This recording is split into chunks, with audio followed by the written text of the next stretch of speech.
Dr. Johnson was the founder and chief executive of a private student loan company, Reunion Student Loan Financing Corporation, before assuming his official role with the department. Is that correct? That probably is correct. Yes, it is. Let me just interject. And I would like to continue. And I would like to make clear that we'll give you some time.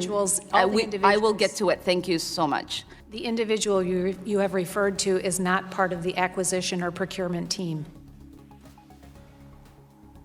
Okay. Hey everyone, welcome back to the channel. Today we are looking at a moment that perfectly shows how political theater works. Ilhan Omar steps in with strong accusations, trying to create a dramatic moment against former Secretary of Education Betsy DeVos. At first it sounds serious, with talk about conflicts of interest and billions of taxpayer dollars. But as the exchange unfolds, something very different happens. Betsy DeVos stays calm, focused, and professional, while the argument slowly loses strength.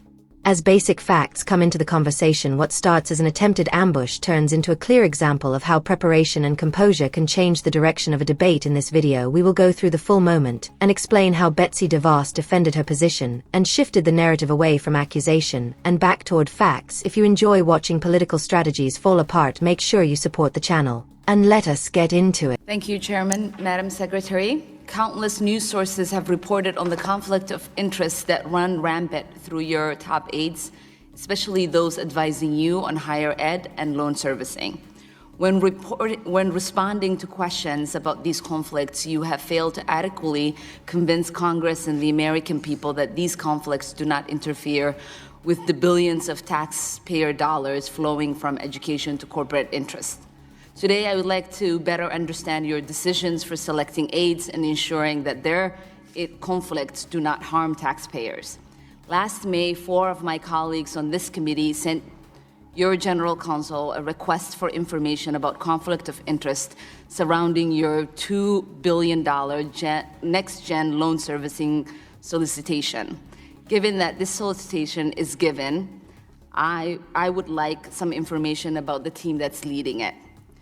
Does Dr. A. Wade Johnson, is he the one that's spearheading this solicitation? Dr. Johnson is head of the Next Gen Initiative. All right. According to New York Times investigation, Dr. Johnson was the founder and chief executive of a private student loan company, Reunion Student Loan Financing Corporation, before assuming his official role with the department. Is that correct?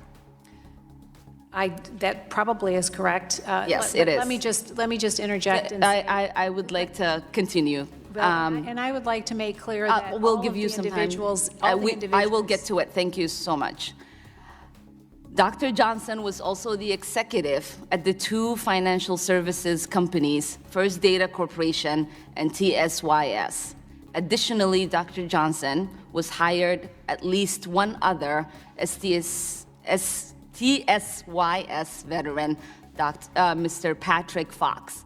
Have any of Dr. Johnson's previous employers bid on elements of next-gen solicitation? Congresswoman, all of my staff, all of my team at the Department of Education and Federal Student Aid has gone through their ethics process, has taken and takes their ethics obligations very seriously. We don't have conflicts, and we will not be conflicted. We continue to have a robust screening process, and can stand and be very resolute about that. So given that there is about $2 billion per year in taxpayer dollars flowing through this program, will you commit to releasing communication between the procurement team and any of Dr. Johnson's former employees? So all of the procurement is walled off from the rest. That would just be yes or no. Would you be committed to releasing any communication between Dr. Johnson and his employees? Not to releasing internal communication, but the procurement team is walled off from the rest of the team, and the procurement process is very definitely prescribed as to how it has to happen. That has not clearly answered my question. The federal acquisition regulations have a section on conflict of interest. It states, the general rule is to avoid strictly any conflict of interest or even the appearance of conflict of interest in government contract relations.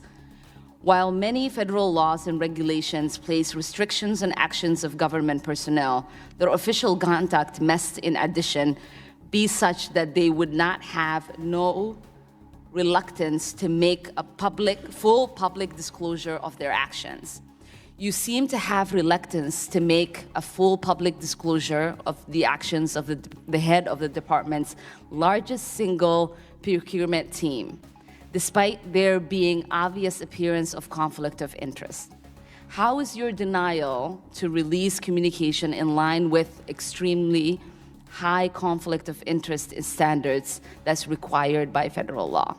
The individual you have referred to is not part of the acquisition or procurement team. Okay.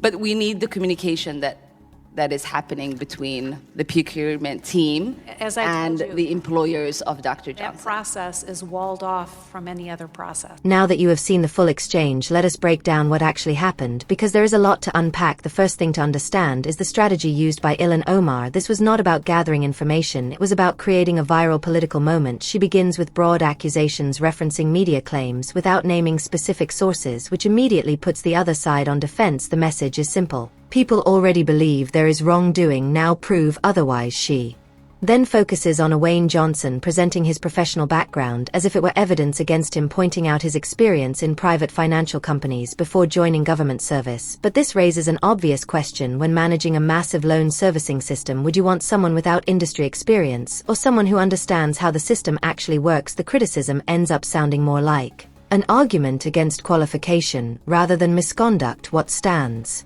out most is how Betsy DeVos responds. She does not become emotional or defensive. She calmly repeats the facts and explains that every member of her team, including Wayne Johnson, goes through a strict ethics review process. Instead of arguing about personal history, she redirects the discussion toward policies and safeguards that exist to prevent conflicts of interest. This is where the momentum shifts completely. When the direct accusation fails, Ilhan Omar changes direction and begins speaking about appearances and public perception rather than evidence. She pushes for internal communications in an attempt to suggest secrecy. And then comes the decisive moment. Betsy DeVos